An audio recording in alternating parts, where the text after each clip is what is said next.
Sí, profe. Sí, profesor, Ok. perfectamente. Ustedes leyeron completo la cita que hice de la sentencia de 2018 de la SPA, que a su vez cita la 0143 del 26 de octubre de 2011 sobre el procedimiento previo de las acciones contra la República.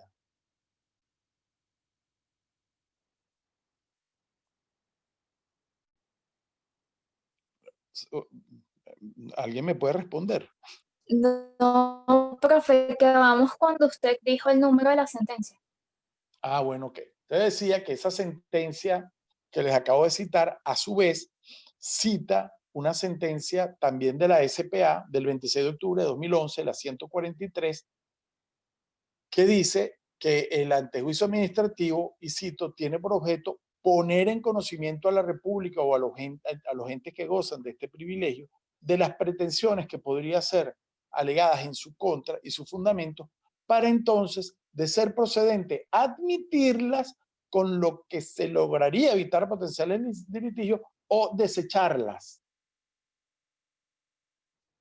En ambos casos, el antejuicio administrativo se convierte en una garantía para la administración, en tanto que permite saber exactamente las reclamaciones que serán deducidas por el particular luego del antejuicio en vía jurisdiccional. Yo les pregunto, bueno, ¿cómo es esto de que yo tengo que ir al procurador para que me deseche o admita la acción?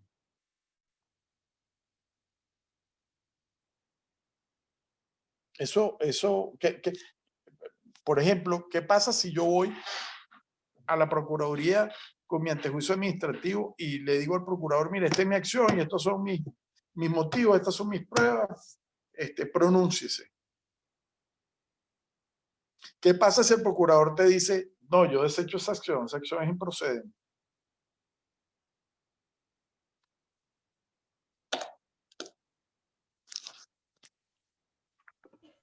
Se considera cosa juzgada y no podrías intentarlo nuevamente. ¿Quién dijo eso? Y te está violando el derecho a la tutela judicial efectiva. No te está dejando ejercer una acción. Ok, pero entonces, ¿qué haces tú? Yo diría, y quedé con la duda, profesor, con la pregunta que nos hizo la vez pasada, de que si te inadmiten y había una caducidad, yo estoy de acuerdo con lo que comentó Mariana con lo de reforma por contrario imperio, pero lo haría también en este mismo caso. Yo apelaría ante la sala político-administrativa. ¿Apelarías de la decisión del procurador? Sí. Ok. Óiganme bien lo que les voy a decir. El Procurador General de la República no es juez. No es juez. Por lo tanto, el pronunciamiento de la administración pública no puede causar efecto de cosa juzgada porque no hay una sentencia ni formal ni material. O sea, desde el punto de vista de la cosa juzgada formal y material. Cuando se produce el antejuicio de mérito, el procurador le dice al administrado, mira, es procedente tu reclamo, tu acción, o es improcedente. Pero si te dice que es improcedente y que él piensa que la República no te debe lo que tú estás reclamando, entonces, en ese caso, tú puedes demandar ante la vía jurisdiccional, pero acompañando dentro de los recaudos de la demanda la decisión del procurador para que se vea que agotaste el antejuicio de mérito. No es que no lo puedes intentar o que tienes que apelar, no. Es que le vas a decir al juez, mire, yo fui a donde el procurador y el señor dice que esta acción no procede. Así que usted, que es juez, diga que tiene la razón, si la tengo yo, o la tiene la República después de agotarse el debido proceso. ¿Y por qué? Que esto es lo que quiero que entiendan bien, muchachos. Este antejuicio, que es una prerrogativa de la administración, no consiste en que la administración deseche o no las demandas en su contra y que el administrado quede indefenso, sin tutela judicial. Esta acción lo que permite es ahorrarle a la República juicios inconvenientes e innecesarios. Que el procurador vea el planteamiento del administrado y diga, caramba, es verdad, este señor tiene un contrato administrativo, el señor ha prestado su servicio, se le debe no sé cuánto dinero, nosotros debemos reconocerle a él el daño que le hemos causado y, en consecuencia, pagarle la deuda más sus intereses. O plantearle al administrado, mira, vamos a llegar a un acuerdo amigable nosotros sin que llegues al tribunal. Es decir, es una forma de evitar que los pleitos contra la República terminen siempre en la jurisdicción contenciosa administrativa y más bien tratar de buscar la manera de resolver esto antes de acudir a la vía jurisdiccional. ¿Ok? Esto es lo que pasa, por ejemplo, cuando a ti te intervienen y tú dices, mira, esto es una expropiación de hecho. Te quedaste con mis activos. Entonces, me devuelvan los activos más los daños o me indemniza. Y vas a donde el procurador. Y si aquí hubiera habido una procuraduría independiente y sensata, le hubiera dicho a todos esos casos de expropiación, no demandes, vamos a buscar una forma.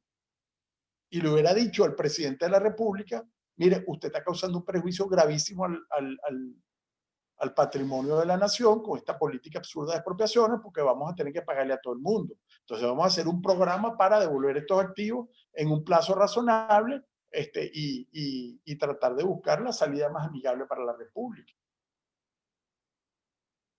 Imagínense lo que está pasando con Citgo, pero en Venezuela. ¿Ok? Entonces, de nuevo, de acuerdo al 56 y considerando esta sentencia, el procedimiento administrativo previo, conocido como antejuicio administrativo, debe agotarse y tienes que llevar evidencia al juez de que fue declarado con o sin lugar tu reclamo en la Procuraduría, procedente o no, para poder, si fue declarado procedente, acudir a la jurisdicción contenciosa y que sea el juez quien ratifique o no el criterio del procurador o te dé la razón. ¿Estamos claros? ¿Ah? Sí, profe, Sí, estamos claros. Ok. Bien, el otro es la omisión de los requisitos fundamentales, de los documentos fundamentales de la demanda. Tú tienes que acompañar el acto administrativo o la narración, como decíamos antes, de la vía de hecho y cuando ocurrieron los acontecimientos, para ser caducidad o no. Tienes que demostrar que has agotado el procedimiento de antejuicio administrativo, que, ojo, por cierto, Luis lo mencionó de pasada, es típico de las demandas de contenido patrimonial. Porque yo no le puedo decir a la administración pública, mira, ¿tú crees que este acto administrativo de efectos generales o este acto de contenido normativo, ¿tú crees que esto es nulo o no? O sea, el tema de la nulidad o no del acto, salvo que haya una decisión de la propia administración de convenir por vía de la tutela judicial efectiva en su revisión y en cambiar el contenido del acto, bueno, ahí imagínate tú, no se requerirá antejuicio administrativo de ninguna especie, precisamente porque no es un tema administrativo, estamos hablando de una decisión que versará sobre la legalidad o constitucionalidad del acto sujeto o que constituye el objeto de la acción y por lo tanto eso no es disponible del procurador, es una decisión que deberá tomar siempre el juez, a diferencia de lo que ocurre con las demandas de contenido patrimonial, que son naturalmente demandas indemnizatorias en contra de la República. Eso es lo que pasa, por ejemplo, en el procedimiento de amparo. Yo meto un amparo y yo no le podía decir al procurador, mira, convenga en que me violaste mi derecho constitucional. Primero porque va a decir que no. Y segundo porque si te dice que sí, esa declaratoria de él no puede causar cosas juzgadas sobre respecto a la violación constitucional o no, porque el control jurisdiccional de la legalidad y la constitucionalidad de los actos del poder público les corresponde precisamente al Poder Judicial. Bueno, es muy importante que los documentos que se deben acompañar de acuerdo a este ordinal cuarto no son los documentos relativos al fondo de la causa. O sea, yo no tengo que probar en este momento. Ya vamos a ver que la mayor actividad probatoria en los casos que se presentan en la jurisdicción contenciosa administrativa deben hacerse con la solicitud o demanda de nulidad, pero, o de contenido patrimonial o la que fuere. Lo que ocurre aquí es que lo que te dice la ley a los efectos de la inadmisibilidad es que debes acompañar oigan bien, los documentos indispensables para verificar la admisibilidad. Es decir, los documentos y elementos que permiten al juez pronunciarse sobre la caducidad, los documentos que le permiten al juez saber si se agotó o no el antejuicio administrativo y, evidentemente, si hay alguna de las otras circunstancias, como la existencia o no de una cosa juzgada o de un procedimiento parecido o alguna decisión que haya ocurrido en vía administrativa. Pero el mérito de la acción no debe estar aquí sometido a actividad probatoria, aun y cuando sabemos que para determinar la admisibilidad o no a la que se refiere el 35, vas a tener que acompañar algunos elementos probatorios indispensables y formales, como la consumación de los hechos por parte de la República, por ejemplo, en el caso de la vía de hecho, o el caso de la ineficiencia en el servicio público, si estamos ante el contencioso administrativo de servicios públicos, o lo que normalmente ocurre, el momento en que se ha producido el incumplimiento por parte de la administración o la fecha del acto administrativo objeto del proceso cuando se te ha notificado. Bien, el otro tema, por supuesto, es la existencia de cosas juzgadas. Y, de nuevo, aquí nos remitimos al esquema ordinario que incluso está previsto en el Código Civil, donde la cosa juzgada tiene que ser formal y material, tiene que ser una sentencia válida y definitivamente firme, que haya resuelto los mismos hechos que son objeto de la demanda. Y lo que se persigue con esta causal de la inadmisibilidad es, obviamente, el respeto al principio del non bis in idem. ¿Qué significa eso?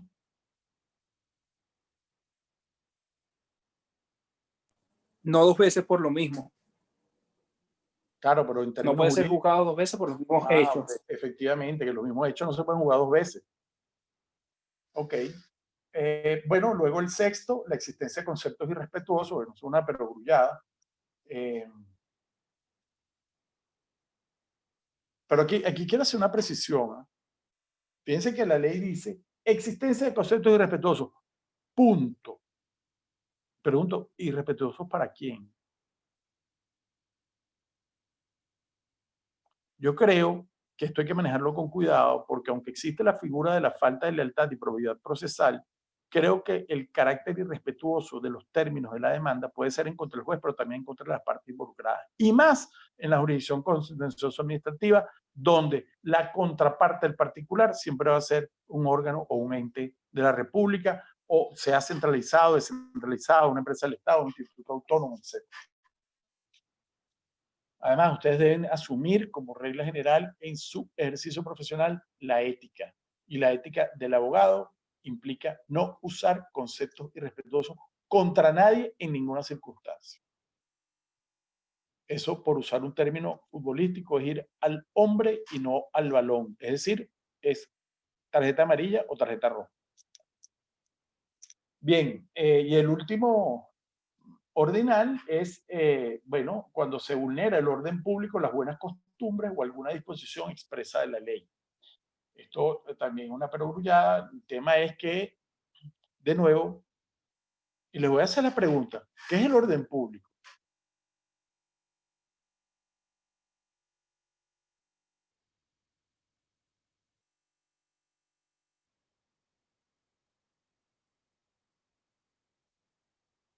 ¿Hay alguna ley que defina qué es orden público? No hay ninguna. De hecho, es un concepto jurídico indeterminado y solamente se ha desarrollado en cierta medida por la doctrina y en algunos casos también por la jurisprudencia. Exactamente. Y ojo, el orden público no tiene que ver con decoro o este tipo de cosas que más bien pudieran estar asociados a las buenas costumbres, que también es una definición sociológica mutable. Yo creo que aquí, aparte de las referencias que se hacen en la jurisprudencia del orden público, hay que considerar siempre el orden público desde el punto de vista de aquellas materias que interesan a lo público, que muchas veces son incluso indisponibles para las partes y en donde, pues, evidentemente, el quebrantamiento de ese orden público deriva en una transgresión grave a la ley o a la Constitución, no del concepto de orden público, sino el orden público que entraña el objeto del procedimiento. Lo mismo en el caso de las buenas costumbres, como les estoy diciendo. Y finalmente, pues, bueno, imagínense ustedes lo mutable que será el tema de buenas costumbres. Que supongan ustedes el amparo constitucional que solicitó la profesora Tamara Adrián, quien tiene una cabeza jurídica brillante, por cierto, ante el Tribunal Supremo de Justicia para que le reconocieran el cambio de nombre por el cambio de género. Imagínense eso hace 60 años.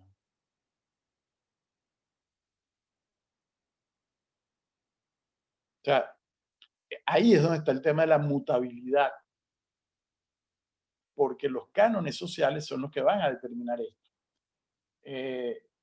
Realmente yo, en mi ejercicio, no he visto nunca una demanda en la jurisdicción contencioso administrativa que se considere atentatoria del orden público y de las buenas costumbres y por lo tanto sea inadmisible. Sí he visto la inadmisibilidad, obviamente, por la última parte de este ordinal, que es la transgresión de alguna disposición expresa de la ley. Y esto lo que tiene que ver no es que el acto administrativo incumpla con algo que dice la ley, es decir, que sea ilegal, porque eso forma parte del mérito, sino cuando la interposición de la demanda implica la transgresión de una ley que no permite demandar en las condiciones que se está haciendo. De hecho, tanto la caducidad como el no agotamiento del antejuicio administrativo están inmersos en esta misma, causal, es decir, porque transgrederías, entre otras cosas, no solo la ley de la jurisdicción contenciosa, sino la ley orgánica de la Procuraduría General de la República. ¿Hasta aquí estamos claros?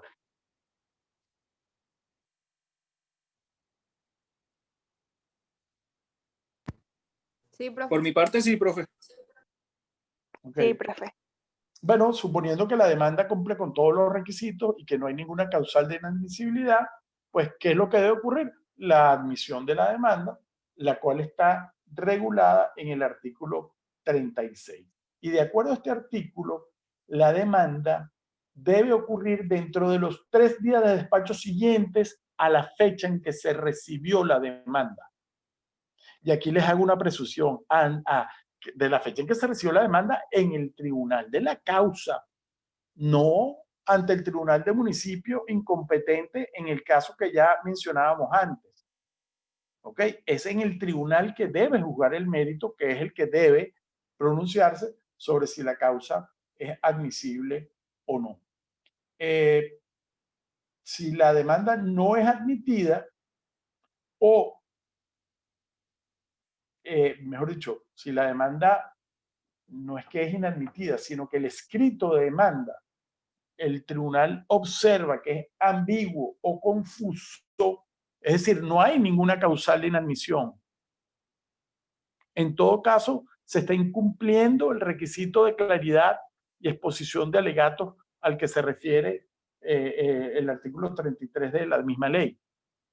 Pero lo que está aquí dicho es que si el escrito es confuso o es ambiguo, se dictará un despacho saneador en donde el juez pedirá la corrección de los errores u omisiones que ha visto.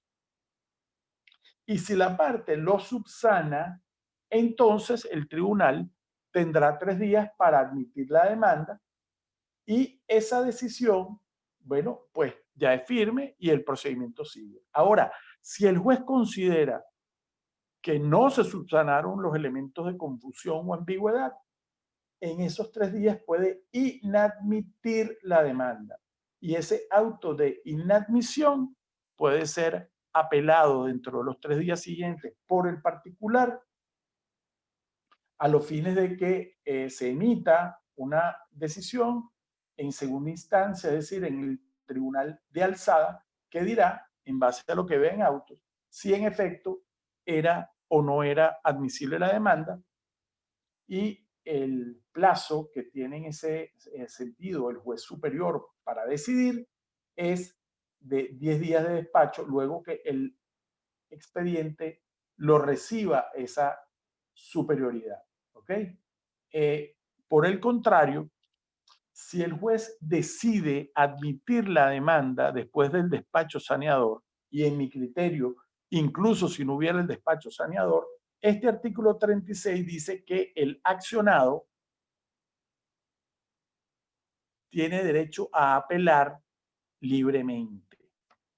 Porque recuerden ustedes que lo que está aquí en juego es enervar o no la acción.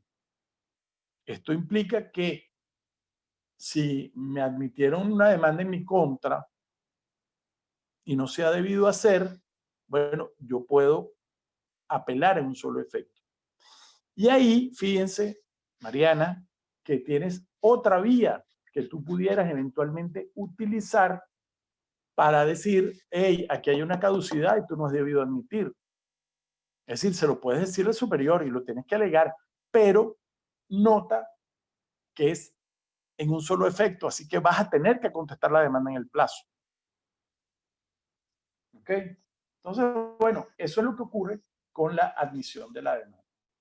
Bueno, luego de resuelto el tema de si la demanda es admisible o no, y bueno, considerando la decisión de alzada, si hubo apelación en un efecto o en ambos, pues entonces se procederá a citar a los fines de dar cumplimiento al proceso, y el artículo 47 establece el carácter personal de la citación. ¿Quién lee ese artículo 37? Yo, profe, yo puedo leerlo. ¿Ok?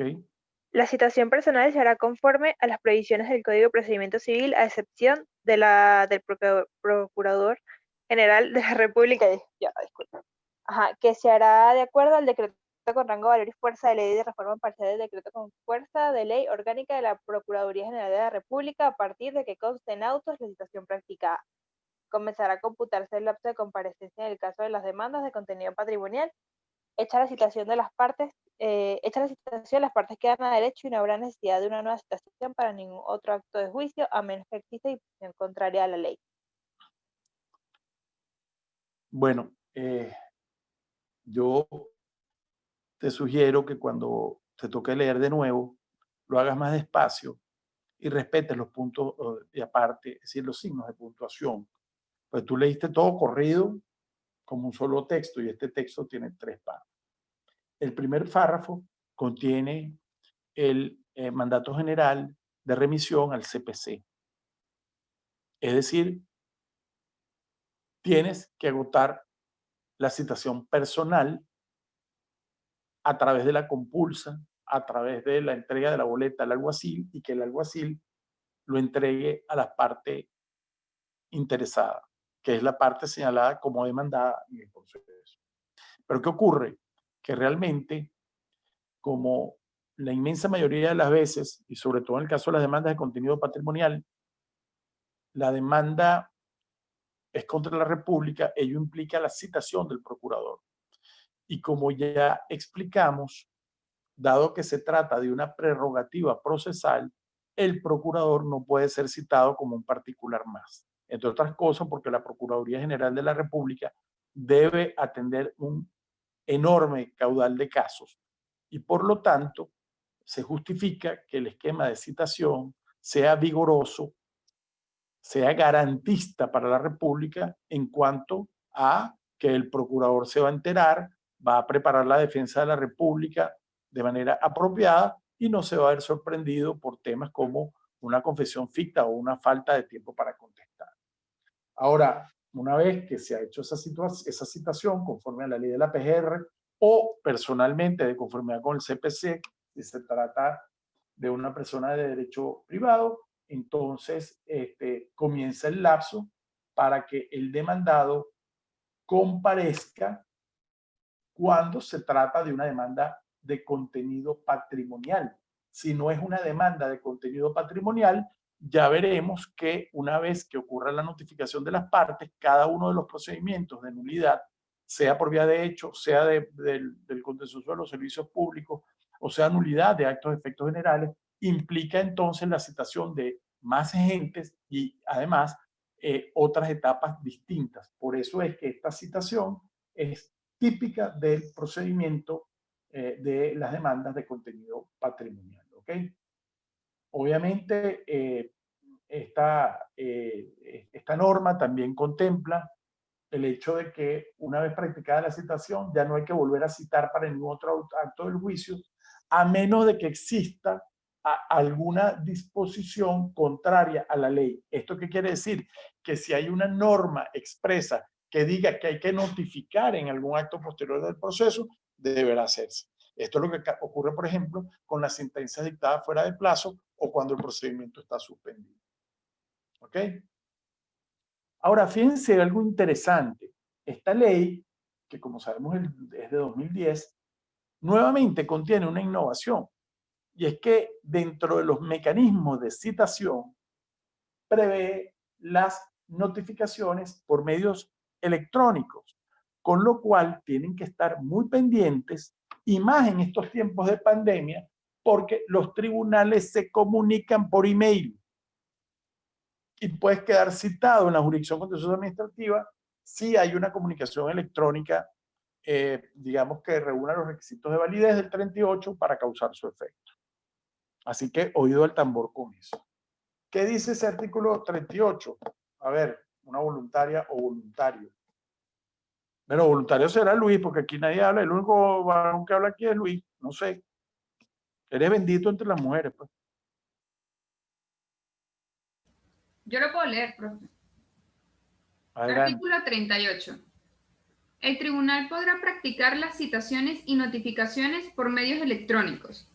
Las certificaciones de las citaciones y notificaciones se harán de conformidad con lo establecido en la decreto, es el decreto, supongo. El decreto con fuerza de ley sobre mensajes de datos y firmas electrónicas, atendiendo siempre a los principios de inmediatez, brevedad y celeridad. El secretario o secretaria dejará constancia en el expediente de la citación y notificación realizadas, cumplido lo cual comenzarán a contarse los lapsos correspondientes. Claro.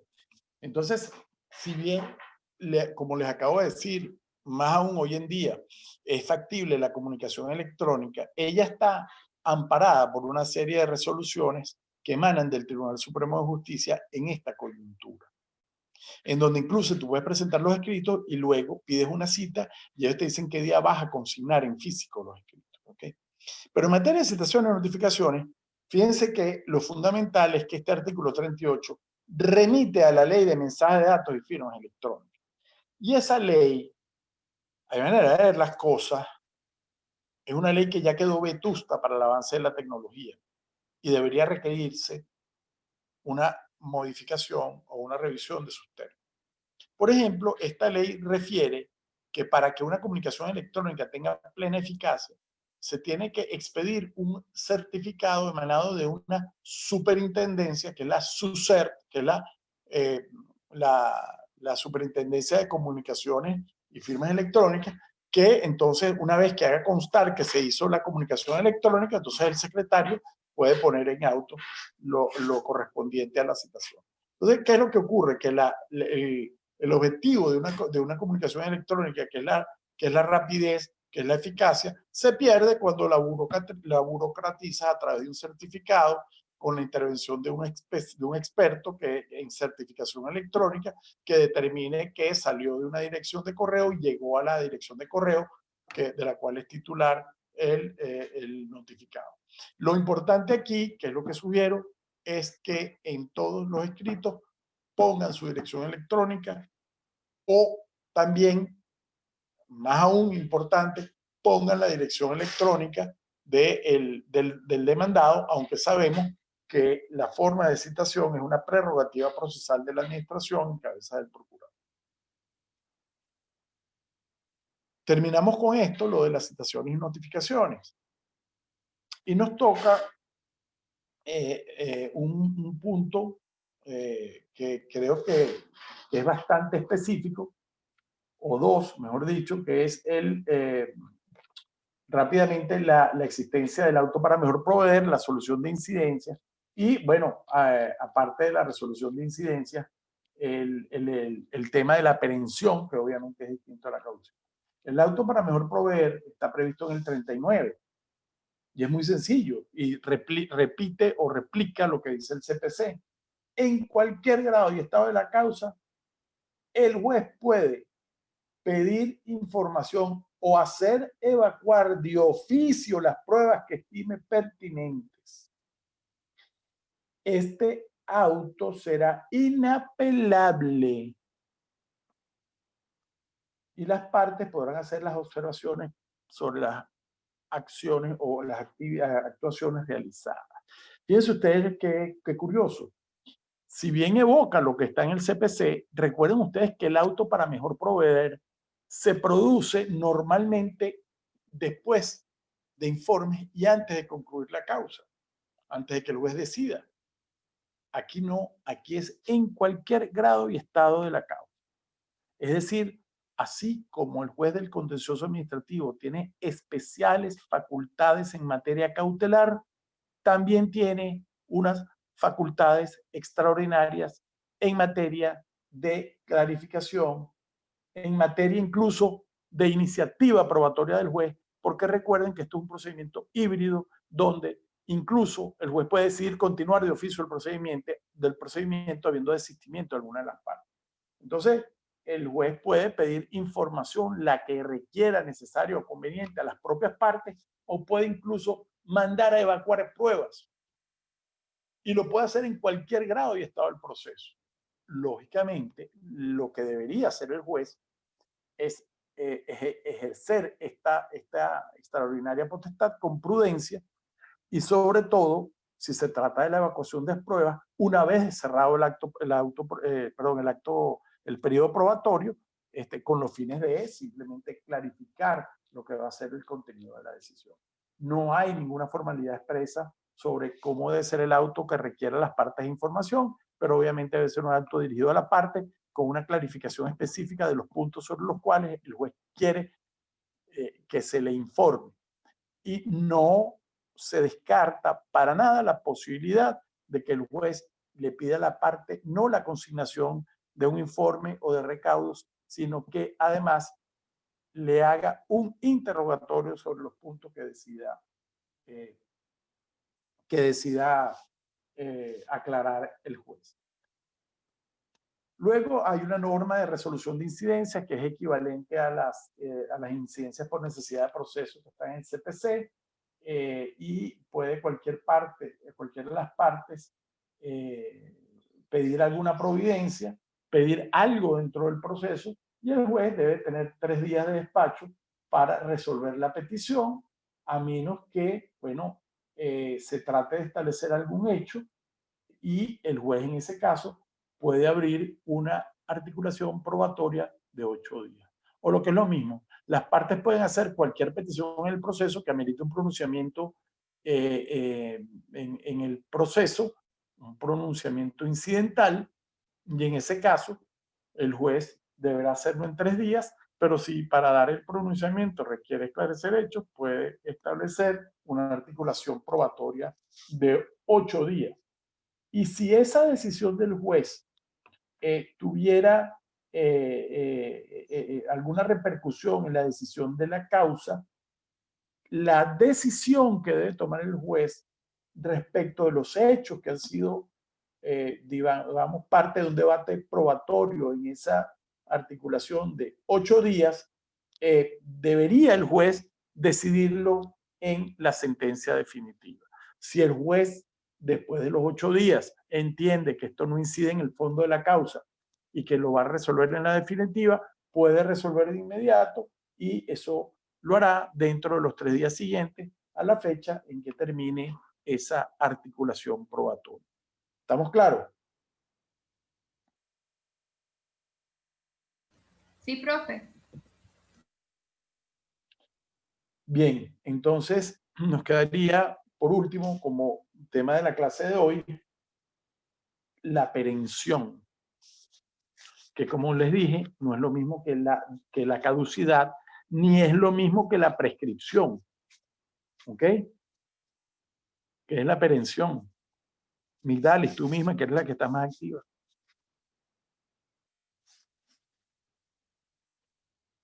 Que termina, profe, que tiene un final. Finaliza. Bueno, pero las causas finalizan por muchas vías que no son perención. La propia sentencia es una manera de determinar la causa. Realmente la perención lo que implica es la extinción del proceso. Pero no cualquier forma de extinción. Es la extinción del proceso por inactividad de las partes. Por ahí vi que Luis Miguel escribió algo en el chat, ¿no? Pero, digamos, lo que me interesa es dejar claro que la perención, al igual que existe en el Código de Procedimiento Civil, supone la inactividad de las partes, que en el caso de las acciones que están previstas en esta ley, implica que no se realice ningún acto en el procedimiento, salvo que el acto que corresponda a dictarse sea atribuible o sea responsabilidad del juez. Es decir, cuando hay una inactividad en el juicio y el juicio pasa tiempo sin moverse, bueno, corre la perención si las partes no lo impulsan, en especial el accionante. Pero si es en un estado del proceso donde se requiere una actuación del juez que está pendiente, como por ejemplo la autoadmisión u ordenar la